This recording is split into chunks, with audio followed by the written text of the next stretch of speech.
Moment of Oy. truth.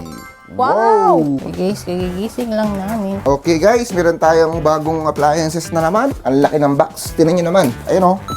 Hey, Tix. Mag-unboxing tayo ngayon guys. Ayun o. Wow, ang galing ng pag-unbox guys. Yun.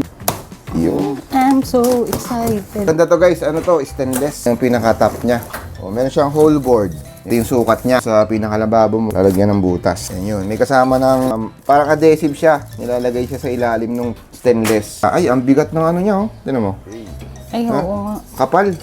Makapal yung Kapal. patungan mga kaldero. Patungan ng lutuan. Nakapal oh. So, meron siyang ano no, goma. May goma siya. May stopper. Wow. Ganda. Dito lalabas yung apoy guys. Ayan na siya. Moment of Oy. truth. Wow! Sabi, solid guys. Yan o. Woohoo! Oh. Yung likod niya. Meron siyang paa. Pwede siyang ilubog. Pwede siyang hindi ilubog. Ito, battery. Ito lagay ng battery. Ang maganda sa ignition niya guys, di battery na. Ayun oh. Para iikot mo na gano'n. Tutunog siyang gano'n. Mamaya testing natin. Didiinan muna pala. Didiin. Didiin. Tapos iikot. Tanggalin natin tong plastic. Stainless yan eh. Oh. Maganda to pagka nakalubog. Oh, maganda tingnan pag nakalubog to. Gusto mo ng aesthetic na lutuan? Ito. Okay. Oh, sarap magluto niya. Ito yung pinakaibabaw niya. Yan. Yan. Yun. Okay.